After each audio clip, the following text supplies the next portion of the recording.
Hej og velkommen til. I dag vil jeg snakke om, hvad det er, jeg kan tilbyde, og hvad det er, jeg kan som terapeut, eller healer, eller klaverant, eller medie, eller spirituel, som menneske. Når du kommer til mig, og gerne vil have en session,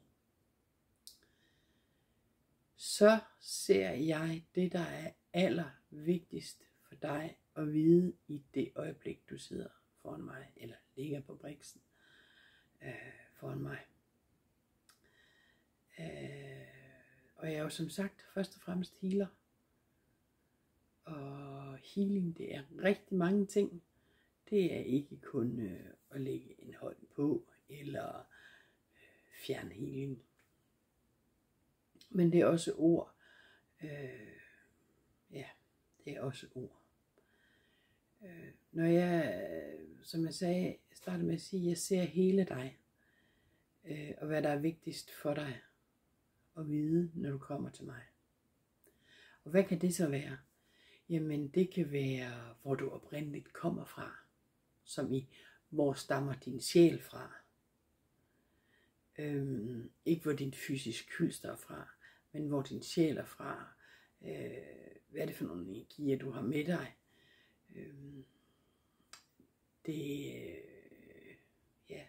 Det kan også være, at hvad du har været i tidligere liv, at jeg får ind og ser.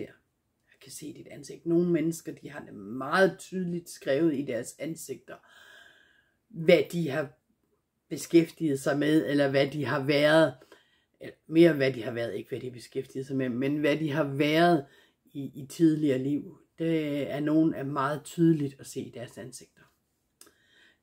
Nogle gange ser, eller fornemmer, eller hører, eller det er en stor samsøring af sansindtryk. At der er nogen, der er med dem.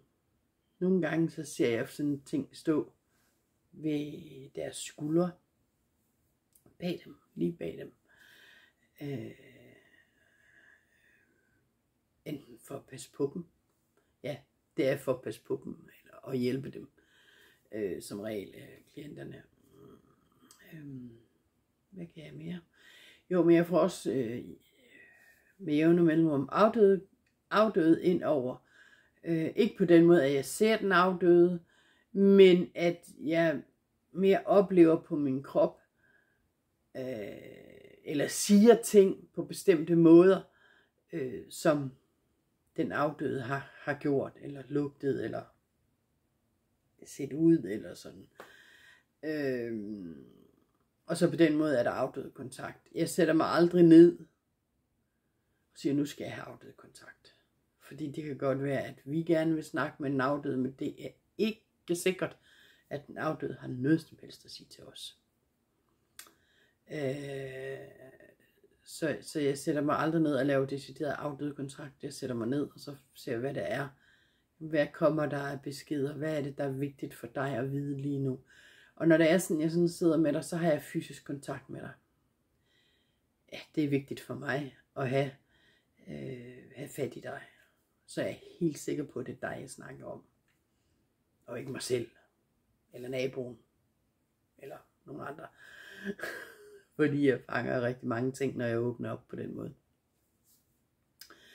Det er sådan almindelige sessioner, sådan, hvor man så sige, vi sidder over for hinanden og snakker. Og jeg kan godt finde på midt under sessionen at sige, at jeg skal lige have min hånd liggende der, eller vil du ikke tage min hånd, eller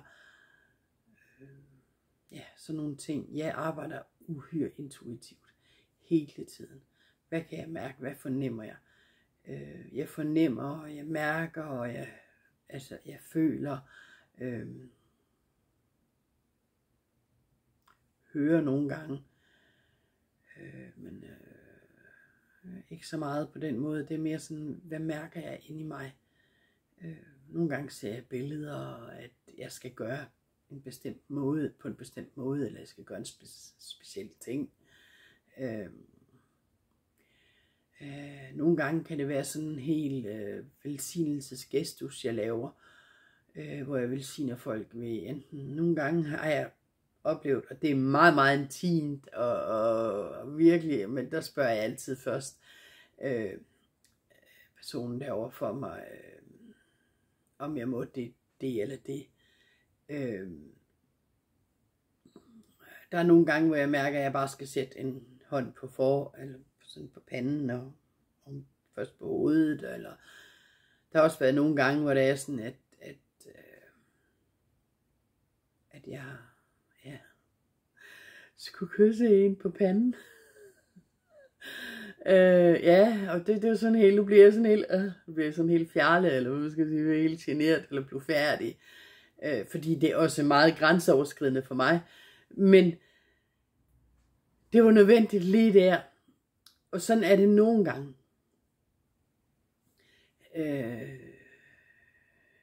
Og så vil jeg lige sige, inden jeg går videre, du får aldrig noget at vide, du ikke er klar til at få at vide. Det kan være, at det er rigtig hårdt, det du får at vide, og slet ikke rart. Men det kan også være, at det er rart og dejligt, og du er lige, og sådan, I ved. Men det kan også være nogle svære ting, men du er klar til at håndtere det. Der er ikke nogen i hele det her univers, i hvert fald ikke på den anden side, der er interesseret i at ødelægge dig. Og så vil jeg så sige igen, fordi det er lidt af et paradoks, fordi hvis du går i stykker, så var det meningen, at du skulle have at vide det, der var rigtig svært. Men det skal ikke afholde dig fra at få en session, fordi det kan måske være det der gør, at du kommer videre. Fordi det er det, vi er her for. Så. Og så ved jeg godt, der er rigtig mange, der siger, jamen jeg ser ikke noget om sygdom, død og ødelæggelse og sådan noget der. Det får du ikke beskeder om. Hvis jeg sidder og begynder at redigere i det beskeder, jeg får ned, så er de ikke noget værd. Hvis jeg har berøringsangst med de sider af livet også, og dermed siger, jamen jeg vil ikke formidle sådan noget der, jeg vil ikke formidle det der. I min verden, så er det, så vil man ikke tage ansvar for de evner, man har.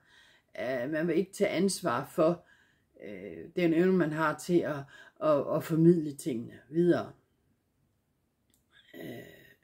De fleste mennesker i den her verden ved, at livet det er aldeles ikke en dans på roser. Og sådan er det jo. Og sygdom og død, det er også en del af at være menneske.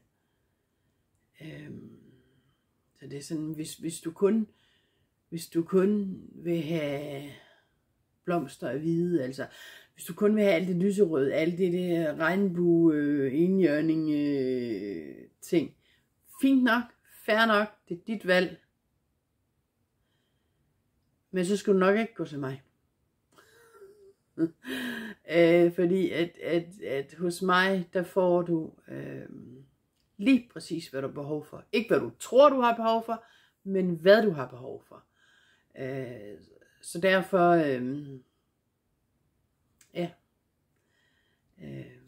så det,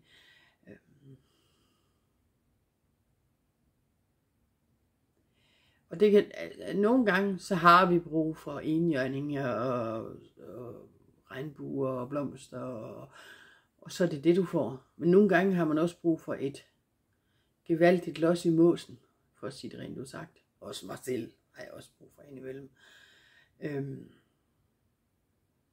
Og så er sådan en, der giver lige præcis, hvad du har behov for.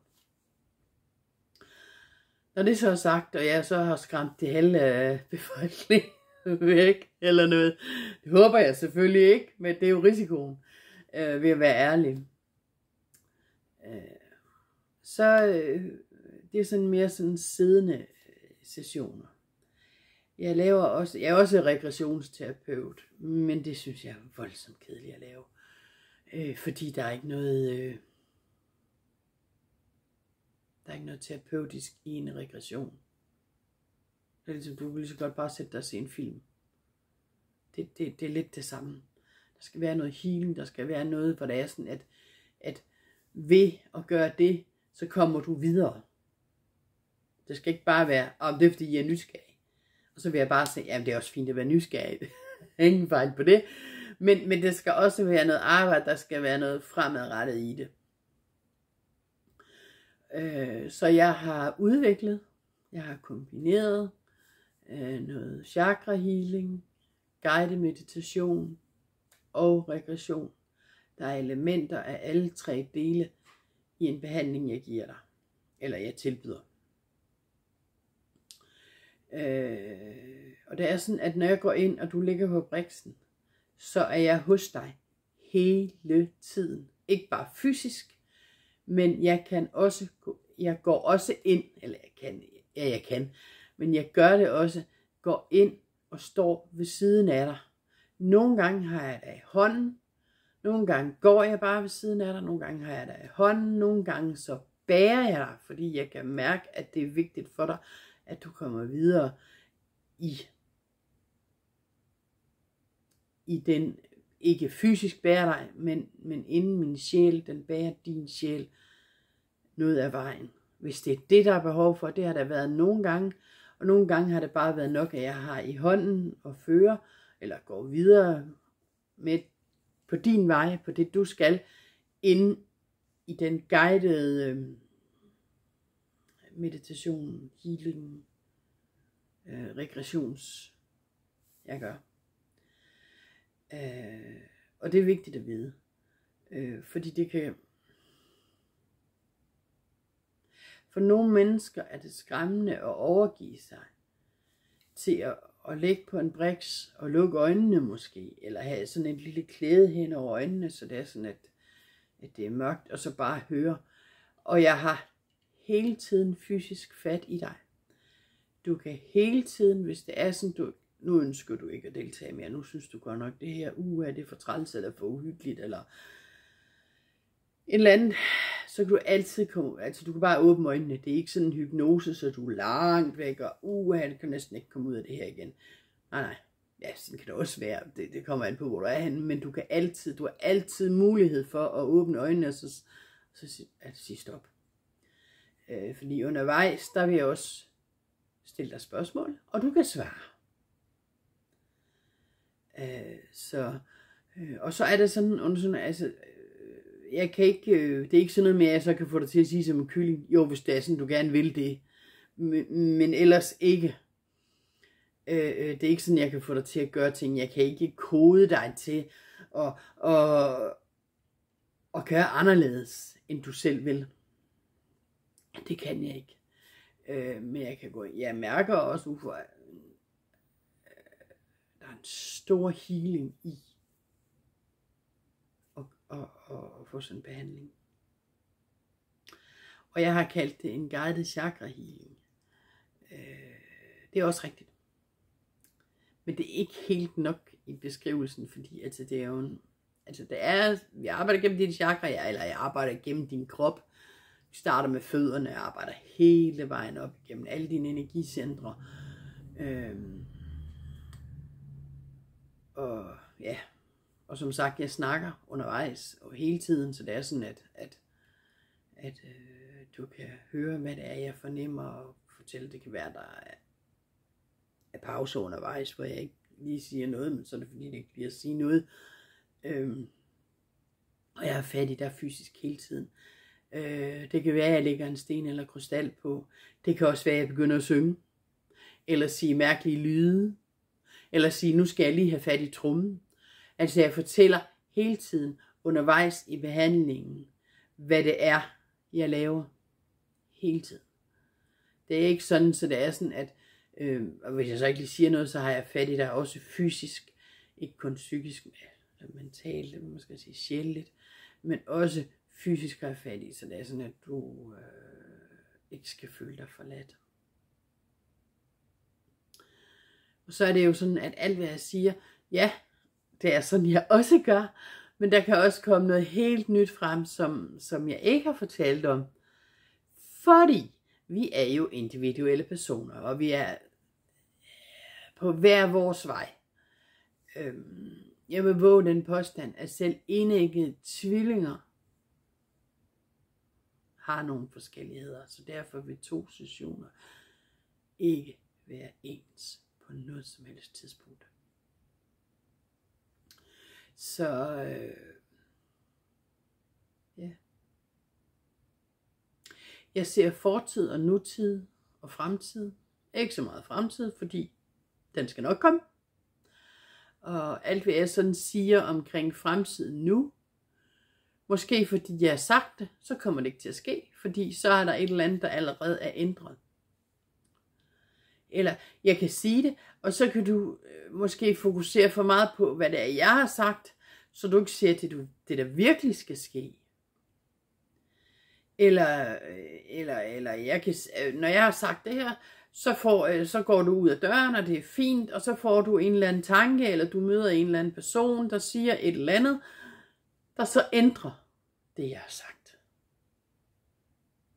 Så fremtiden er aldrig en helt fast tømret størrelse.